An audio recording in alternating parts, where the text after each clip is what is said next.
So this kind of occurred to me almost a little too late in our timeline, but it kind of worked out perfectly. It kind of, I forget what I was watching. I don't even think it was something for this project, but I was like, oh wait, movies themselves have now entered the timeline of world history, and we would be remiss not to discuss that. And then the movie Hugo is basically set the same year as Cabaret, so it fits perfectly in our timeline because, spoiler alert, in Hugo, it deals with director George Melies in his later years, but gives us an opportunity to talk about the history of film and his role specifically in it. Had you seen this one before? Nope, this is my first time. So yeah, I really liked it. I thought it was a very cute movie. Yeah, and it's one too. So this is the second time I had seen it. I remember, I enjoyed it well enough the first time, but I think I probably overly dismissed it because it was kind of more intended for children, and I didn't really know. Anytime you watch a movie for the first time, you don't know where it's going, and so you kind of make some of your assessments based on what maybe you had expected. And so I thought the twist of making George Melies this kind of character who's initially the antagonist was a weird out-of-nowhere twist. But when you kind of sit down and watch the movie a second time, and you know, like, that's actually kind of what the overall thing is about, is this kid's discovery of a long-lost George Melies in a way. I was like kind of even tearing up, and I found it way more impactful than I did the first time, and had forgotten how much Oscar success it had, at least nomination-wise. It was nominated for like 11 Academy Awards, and including Best Picture, and is of course a Martin Scorsese movie, and just so different than everything else he's done. But you can just definitely see his masterful touches throughout, that it's very well directed. Yeah, and I was kind of the same way. I had never watched it, kind of dismissed it because I thought it was just like a goofy little kid movie about, Sacha Baron Cohen chasing some kid around a train station or something. Right. And based on the trailers, that they don't really go into the twist in the trailer. So I had no idea that it had anything to do with the first movies. Right. So you were more like me the first time I saw it. Yeah. Right. So I kind of want to bounce around a couple different ways here. So we are going to talk about the film before we get into George Melies himself, but just because of how he highlights Paris and the fact that our main character Hugo is basically in charge of keeping the clocks in this Paris train station running, I actually wanted to start with a few things on Paris and on watches themselves. So two quick notes, just so they do kind of just very much highlight out the window there that Hugo sees the Eiffel Tower and also the Arc de Triomphe. So the Eiffel Tower was built in 1889 for the World's Fair, which actually timed out with the 100th anniversary of Bastille Day for the Paris World's Fair that year. And I didn't realize, I was kind of looking like I was going to research when was the last World's Fair,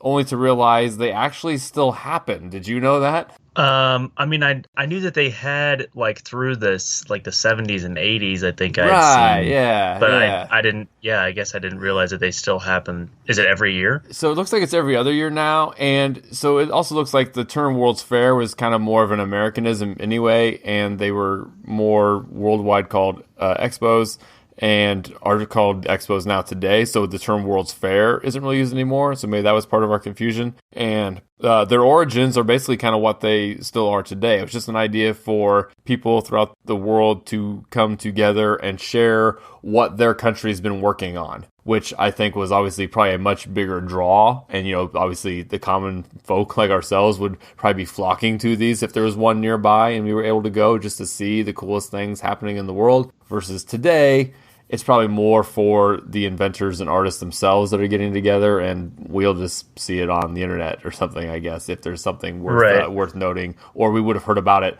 before the exhibition itself, just because of the way communication works today. So I was kind of surprised to see that they still exist, but it even has like the ones that are scheduled up all the way through 2025, and I guess the most recent one was in Kazakhstan a couple years ago, and yeah, they still exist. And then the other prominent Parisian structure there is the Arc de Triomphe, and that was actually commissioned to celebrate Napoleon's victory at the Battle of Austerlitz, which is where Bill and Ted kidnapped him. was at that battle that was the inspiration for the Arc de Triomphe.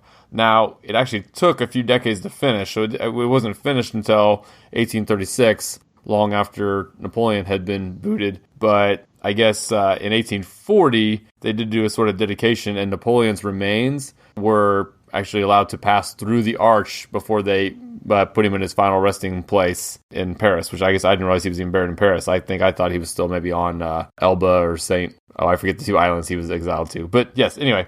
So then I wanted to do a little more on timepieces. So I kind of think what's really cool about this movie, just kind of thematically and aesthetically, is how they tie together these things that you wouldn't really necessarily think about being tied together nowadays. So the idea that Hugo and his father are very much clock people, and the idea of using gears and just how everything works within a clock and just the mechanical process, and honestly just the idea that a lot of these things didn't require electricity. Now his clock here in the station may have, but just the idea that we've had watches for centuries before they actually used electricity, and just how the gears work. I don't think it did, because it showed him cranking up that giant weight. Exactly. Okay, so I'll get to that, and then how that parallels with toy making, and he fixes the little mechanical mouse for Papa George, and then of course ties into just special effects and the automaton, and just the little ways that we had machines pre-electricity was kind of fascinating to me. So I wanted to look up the history of watches, mechanical watches, but also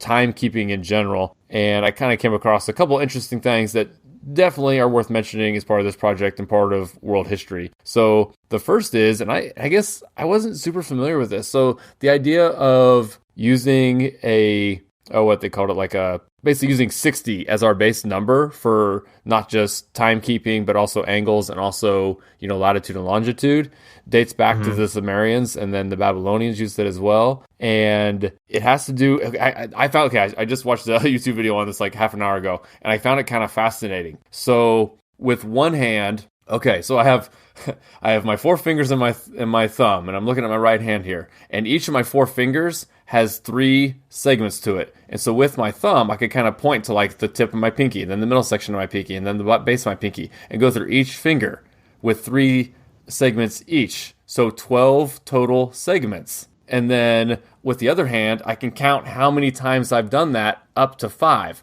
5 times 12, which is 60. And you can basically keep track of all that on your hands. And then also, it's kind of unique that 60 is, I guess, the smallest number that is evenly divisible by 2, 3, 4, 5, and 6 without any fractions there. So it's kind of this special number that was just decided thousands of years ago was a good way to divide up minutes and seconds, and then, of course, getting into geometry and other things like that. So I kind of thought that was interesting and something I hadn't really heard of before. And is that how historians think that came about, or is that actually a matter of record that's how the Sumerians counted things? Good question. The way it was presented in one particular YouTube video seemed to be that they were confident, but yes, and obviously those were some of the civilizations that were early in the writing game, so I would imagine it's possible there was records along with that, but yeah, it could just be an educated guess, to be sure.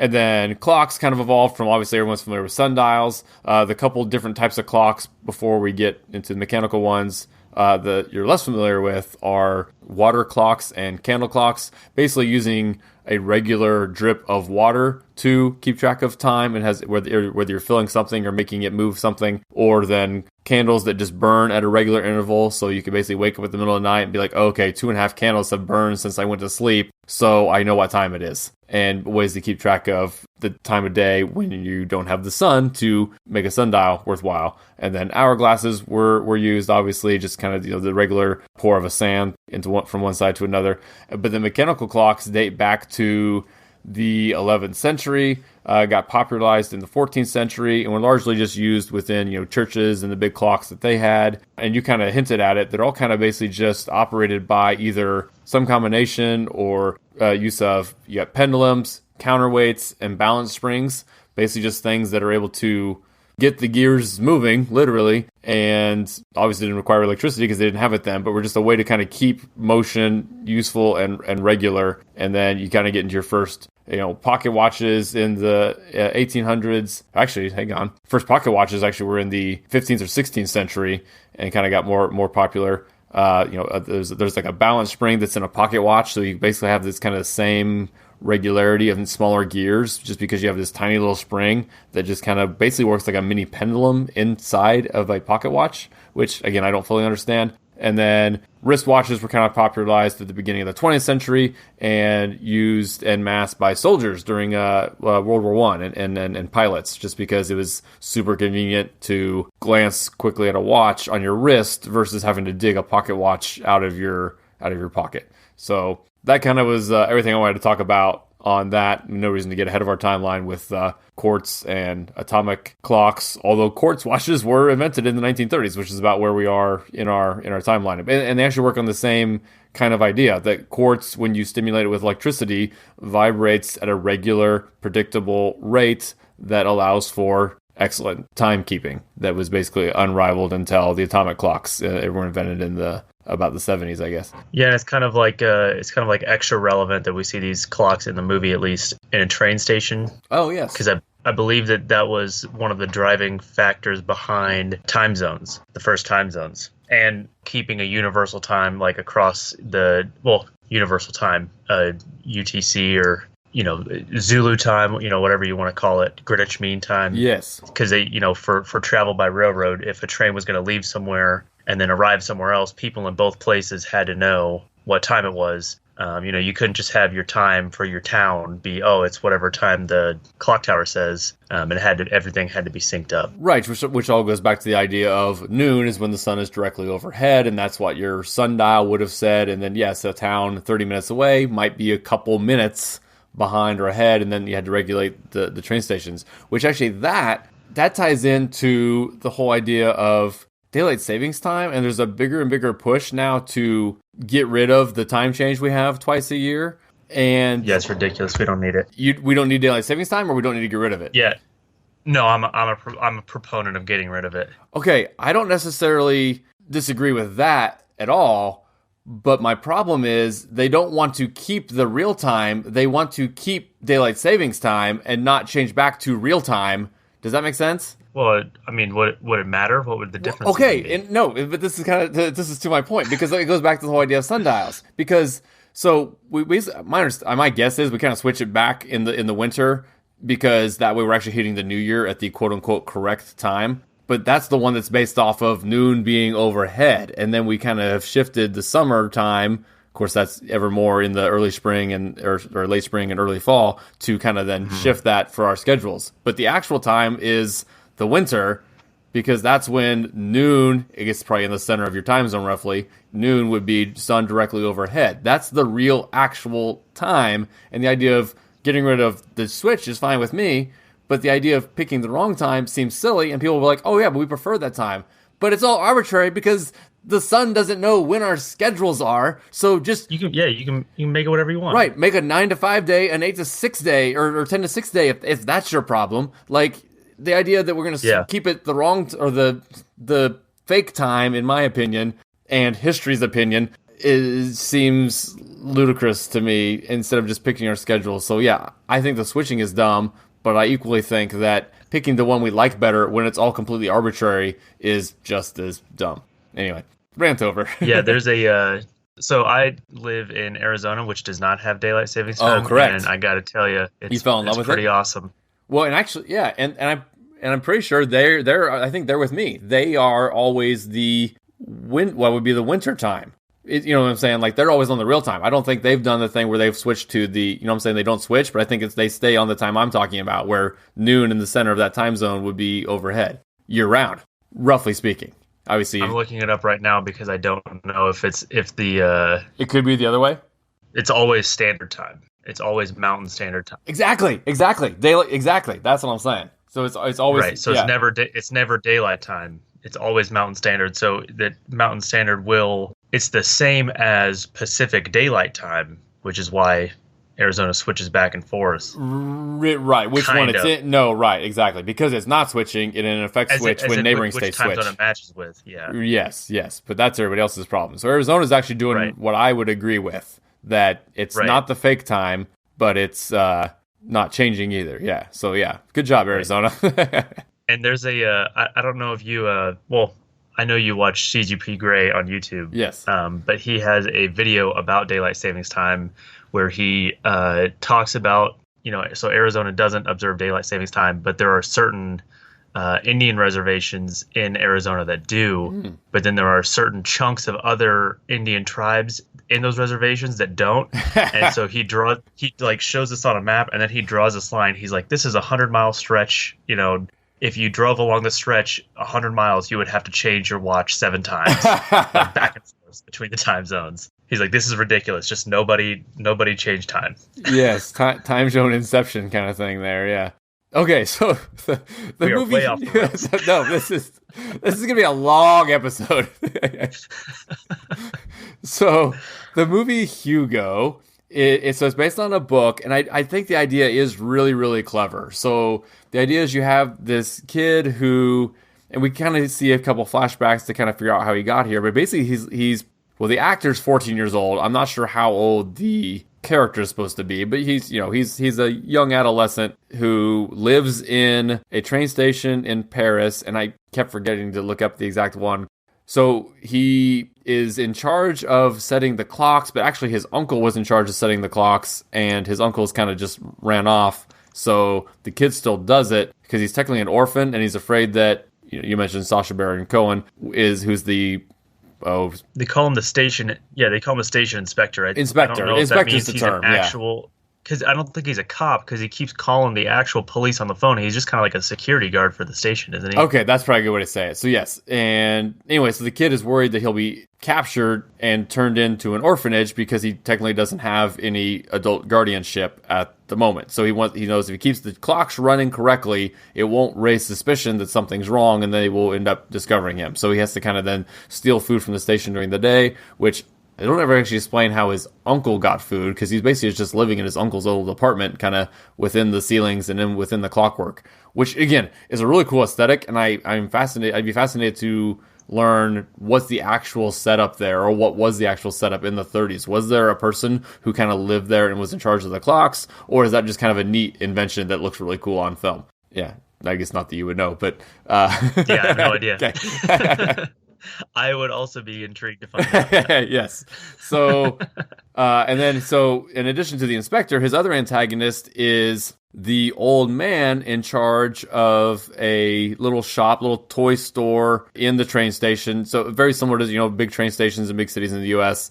You just kind of have a lot of shops because there's so much foot traffic that it makes sense that all these little shops spring up within the stations themselves. So there's this old man that works at, and of course it's played by Ben Kingsley, works at the toy shop, and Hugo is working on fixing an automaton. Basically, it looks like a robot, but it's not electric again. So it's basically a giant clockwork android kind of thing. They call it an automaton, right. And it's kind of his last relic of his father who died not too long ago, because when they flashback, he's still about the same age. So within the last few years, his dad died in an explosion in a museum, and this is kind of the last thing he has from his dad. So he's kind of obsessed with making this thing work, and the toy store, with all its little mechanical toys, is the perfect place to steal gears. And so he's stealing gears from Ben Kingsley's character and gets caught, and Ben Kingsley steals his notebook, which has the notes to, it looks like his father's notes on how to get the automaton to maybe work, but they don't really know because it's just kind of a work in progress because they just found it in a museum. And right. Ben Kingsley steals the notebook and is actually really, really upset about what he sees in the notebook. And Hugo is fortunate in that he's able to befriend Ben Kingsley's, not stepdaughter, but basically the ward. It's his goddaughter. His goddaughter. Yeah, it's his goddaughter, who her parents are gone as well. So he's raising her, and she's the same age as Hugo. So he's able to befriend her and kind of use her as a liaison to either get his notebook back or just kind of see what's going on. And she even said that she calls Ben Kingsley's character Papa George, and that's kind of all we know him as until later in the film, which we've already kind of spoiled. So it's all kind of just figuring out how can get this android going. She actually ends up having the key that gets it moving, and it draws out a picture of the famous scene from what's the movie called? Trip to the Moon, or just something like that. A Trip to the Moon. A Trip to the Moon, where it's a picture of the moon with a rocket landing in its eye, and the automaton, after it draws this, actually signs the name George Melies. And Hugo's friend, is Chloe Grace Moretz. I actually forget her character's name, but she's like, well, George Melies, that's Papa George's name. So this might sound a little nitpicky, but just let me explain. You said it's a rocket lands in his eye. It's actually a cannon shell. It did carry people in it. But as far as it's technology, yes, a rocket actually has. Yes, a rocket is self-propelled, right? Right. So it's a cannon shell fired out of a cannon. That's important because they mention, well, Hugo talks about how he and his dad used to read Jules Verne books. Right. And Jules Verne wrote a book called From the Earth to the Moon, where the first astronauts go to the moon in a giant cannon shell. Oh, okay. Yeah. So Jules Verne wrote a novel in 1865 saying, we'll probably go to the moon someday, over 100 years before the first actual moon landing. But he instead of using a rocket, which he wouldn't have really known about, he predicted that they would get shot there in a giant cannon. Interesting. And you can see that making more sense too. And now you would have had fireworks that would have been, in theory, the beginnings of kind of rockets of sorts, if you can basically light an end and have it project off that way. But the idea of upscaling that would probably seem less likely than just making a big explosion and firing a projectile. But yeah, that is a important distinction that honestly I just kind of hadn't intellectually even thought about for part of this. So yes, it is an large artillery shell in the moon's eye, not a rocket. Right. Good call.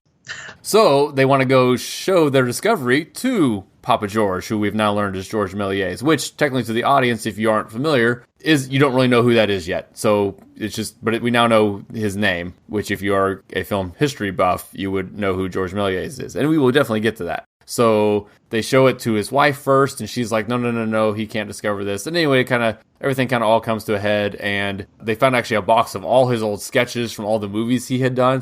George Melies was an early film director who, in real life, had kind of fallen into financial ruin and was working in a toy store in a train station in Paris. So that part's real. Basically, everything in the movie about George Melies himself is pretty close to accurate, but the character of Hugo is fictitious, and I think even the character of the goddaughter is fictitious, or kind of an amalgamation of a couple other characters, granddaughters that may have lived with him. But the George Melies stuff is pretty darn close to correct, which is kind of neat. Yeah. That this famous film director from the late 1800s, early 1900s, basically had just kind of ended up not being financially viable, ends up selling everything off, and is kind of forced to just, use his last little bit of money to open a train station, is just kind of very down on everything, and would have been kind of heartbroken to see his own work. And then what we get in the movie is also a version of what happened in real life, where they kind of convince him that, no, there are still people who appreciate your work and would like to know about you, because now we're into the 1930s and movies are becoming a bigger thing. We've already had the first Oscars in the US, and so in the movie, and it looks like this guy was fictional too, the kids run across a book on the history of film and happen to run into the author, of course, who is a huge George Melies fanboy, who just assumed because he disappeared that he died in the war or something, and actually kind of times which out. I thought was kind of interesting. Like I wonder if that happened in real life more often than we kind of hear about. Like at this period of time, like, oh, and then, after this year, so-and-so, just kind of dropped off the map. Must have died in World War I like everybody else. That's true. And now, obviously, George Melies would have been too old to fight in World War I, but again, since he was in France. There was plenty of civilians that got smoked in World War I, too. Exactly, and especially being in France where a lot of the action was happening, yes. Right, yeah. Because I think he was born in, the 1860s, right? So he would have been an old man by the time this came around. Oh, let me verify real fast. Oh, yeah, because I actually don't have his age pulled up here. Actually, I probably do. Edit this out. Yes, he was born in 1861. Okay. But yes, so similar to what we get in the end of the film, they have this kind of showing. They kind of pull. Oh, that was the whole thing in the movie too.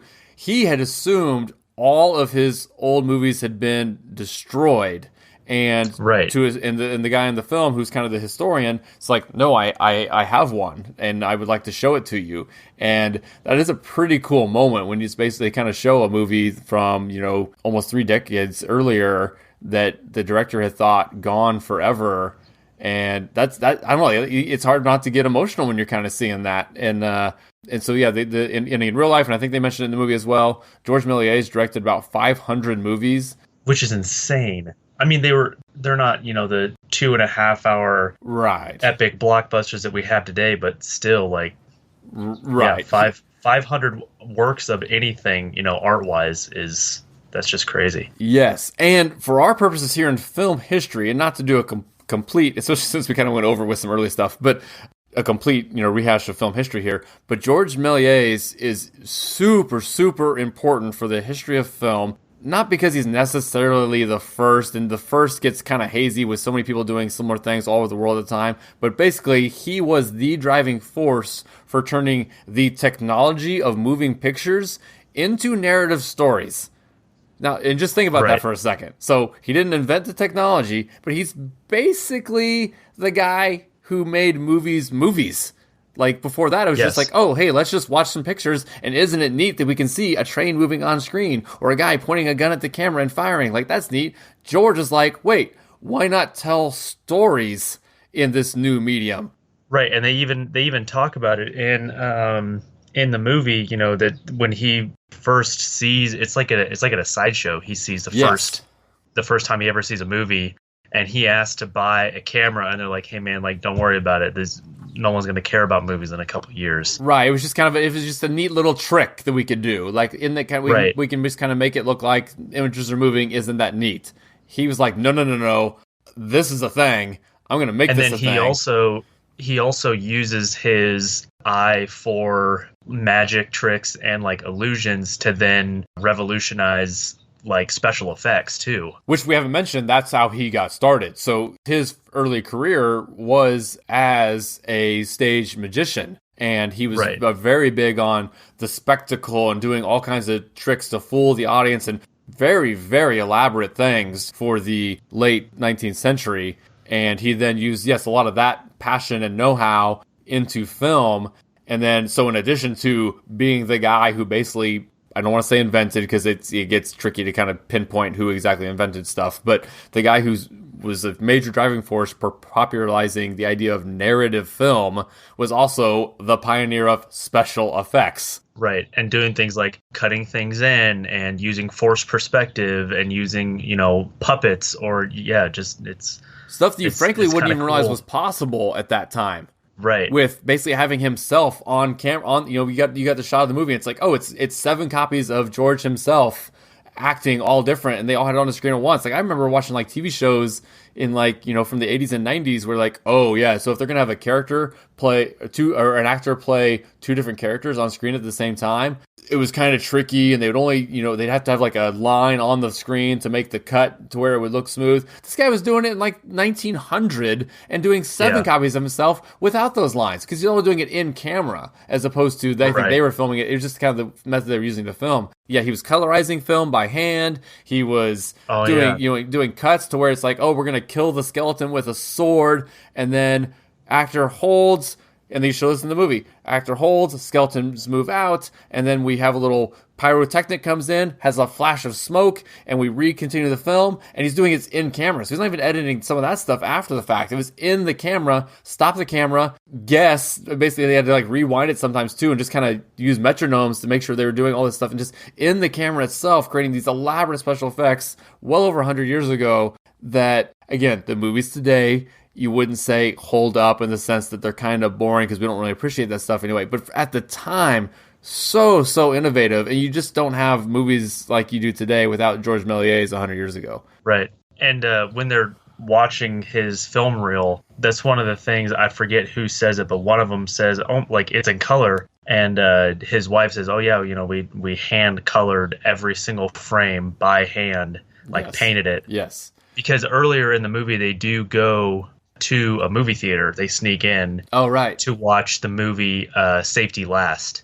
Oh, the Harold Lloyd thing. Yeah. Yeah, which is famous for the Harold Lloyd dangling off the clock shot, which is another, pioneering special effects thing. even today you can go watch like YouTube videos of people, deconstructing how exactly that shot was set up and everything. Yeah, that's kind of a forced perspective thing, I think, where he's actually hanging over Yeah, a safe roof, and then they shoot it from an angle that makes it look like he's dangling over nothing. right. And of Yeah. course, that's kind of neat too, because Hugo himself dealing with the clocks and having to hang out at that clock to escape from the inspector at one point was almost kind of a little callback to seeing Harold Yeah. Lloyd do it. Yeah. Yep. Yep. It's like a little nod. Yeah. And then they also, I forget when they have the montage where they show, different like clips of movies from that time period, and they show like Charlie Chaplin. Yes. And they show Buster Keaton, and they actually one of the first little clips in that montage is Buster Keaton sitting on the locomotive in the movie The General, Correct. which I'm pretty sure we watched that in your mom's class. That would be correct. And what's funny is she actually just told me a couple of days ago that if we do an American History 100 and I don't include the general for the Civil War, she's going to disown me. Yes. Yeah, because apparently it's like based on a true story. That's exactly what she said. She's like, it's based on a true story. You have no reason not to do it. Right. I'm like, yes, ma'am. and this just because it came to mind just now, and it's a movie that we're not going to have time to get to in our series here, and maybe we can work it in if we do an American History 100. But the film Chaplin from the early 90s with Robert Downey Jr. as Charlie Chaplin is really, really good, and would actually kind of probably be a nice movie for this. And like I said, it probably will be one I try to work into an American History 100 if we ever do that. But you just kind of have Chaplin himself with the history of film and going from kind of, stage performance and then silent film into talkies. It deals with him during World War II or pre-World War II when a lot of Americans were sympathizing with the Nazi movement, and Charlie Chaplin was actually almost like socially ostracized because he was an outspoken opponent of Hitler pre-World War II, which was not considered necessarily cool in mainstream circles in the U.S. They were kind of actually cool with what he was doing because we didn't know the extent of the evil that was going along with it. Anyway, so I highly recommend Chaplin, and hopefully we'll get to it one day.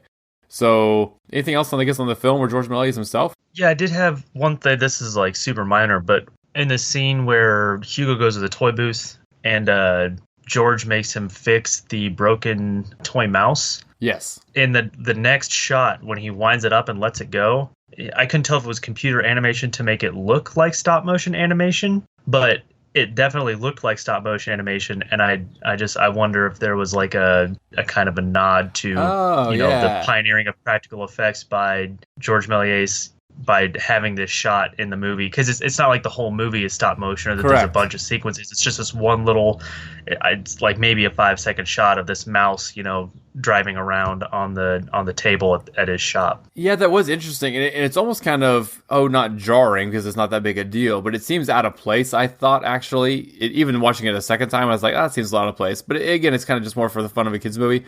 I thought it looked like a computer generated version of stop motion, but that actually kind of seems silly because wouldn't it be way cheaper just to actually do stop motion real quick?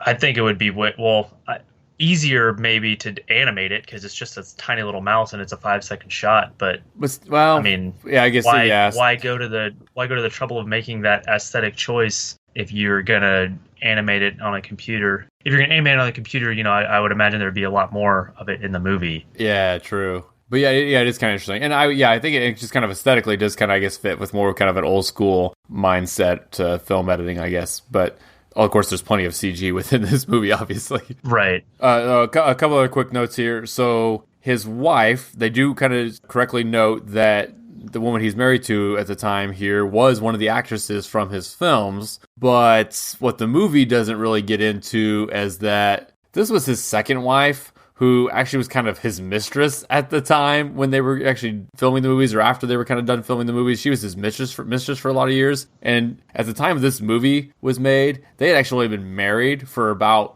4 years. Or by the time this movie was set, they'd only been married for about 4 years.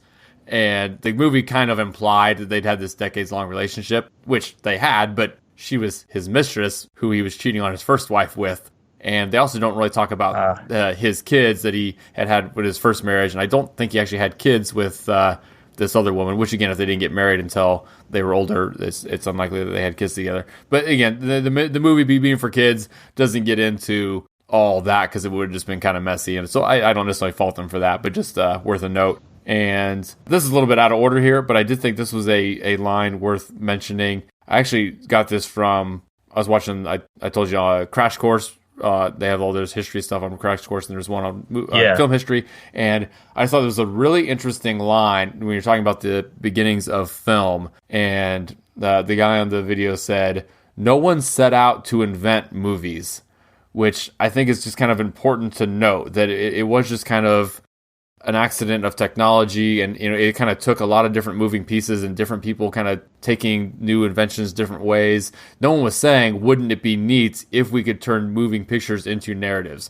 Because obviously even George Melies, who we just said was one of the big people who made that happen, it had never occurred to him to deal with images or moving images until he saw someone else do it. So it kind of just took a lot of different people taking things a lot of different directions. And so movies were not necessarily the goal, even when we started dealing with moving images. It just kind of happened over the decades, and people deciding, oh, what if we did it this way? What if we did it this way? Which is very kind of interesting. So, I do have one other small little note here. We're talking about watches, and of course, one of the big lines in Bill and Ted's is, "Ted, don't forget to wind your watch." So it kind of ties back to what we were talking about with clocks. And of course, we get the time stuff in general. But that's actually always kind of confused me, because in 1989, so quartz watches don't need wound, right? It would have to have been an old spring-loaded watch, right? That he just kind of must have inherited from his family. So you only need to wind a watch if it's not quartz, which means it was, probably pretty darn old. All right, I guess I don't know how. Do they actually still make windable watches today? I don't know. I'd be kind of curious that. Oh, I'm sure they do. I'm sure you can get, but not obviously by necessity, but I'm sure that there are still people who make it more of like as an art form. And just like you can, buy a sword today, not that you're probably really going to need it for battle. Right. Yeah. Okay. And obviously I like to bring in old Bill and Ted to this project whenever I can, because they're very important in world history. Yes. Oh, okay. So here was the other thing I wanted to talk about. It's actually kind of perfect that Martin Scorsese was the director of this film. And I don't know if you're familiar to the extent of which film preservation is a passion of Martin Scorsese's. So the idea that, so it actually was a real thing, that so a lot of these early films, they were lost. They were built on, or they were filmed on stock that just didn't last through the ages. They would just literally deteriorate. Or I forget if it was in the film that they mentioned it, or if it was actually in the special features I watched. But so when George Melies, he kind of lost a lot of his money, he was forced to sell his films, but not in the idea that he was selling the rights or selling the actual films to be distributed. No, the celluloid itself that they were filmed on had value because it could be melted down into the constituent chemicals and reformed into shoes. And so he had to sell the celluloid that his films were on to just make any kind of money that he wasn't able to make off the films themselves. And that was like the money he opened the toy shop with and anything. Anyway, so they kind of thought they were lost. So Scorsese is one of the leaders of kind of the effort that continues to today to find these old films and make sure they are preserved, whether digitized or treated like you would old art, and just kind of trying to restore the actual physical film reels themselves. And so initially we had thought most of Melies' stuff was gone completely. In the movie, I think they mentioned they were up to about 80. Is that right? That they had found of his 500? Yeah, that's at the 80 of 500. And I think up to like our present day, it's actually, I think, over 200 of Melies' films now have found to exist. And a quote from the special features on the Blu-ray I watched talked about every year they find a couple more. So we're still finding, like, you clean out some, warehouse in Vienna where a closet hadn't been touched in decades, and they're finding film reels. And so they're still discovering some of these old films and are then making an effort to preserve them. So again, Scorsese, like, he gets emotional about this. It's actually pretty neat to hear him talk about this stuff. He considers it super, super important. Of course, he's dedicated his life and career to film, but just the idea that he is super passionate about film history and the importance of preserving these early films for posterity, and just kind of as a respect for those early filmmakers, which he obviously shares a kinship with. So I thought that was kind of neat and definitely worth a mention. So yeah, we a little longer than we expected for a bonus episode, but I thought it was super important, since this whole idea of this project is that we are talking about history in film and how obviously you can watch history unfold in movies throughout time. How perfect is it to be able to talk about the history of movies as part of world history? And then we got a movie like Hugo that gave us the opportunity to do that. So thanks for listening. And again, we'll pick up right where we left off on Tuesday.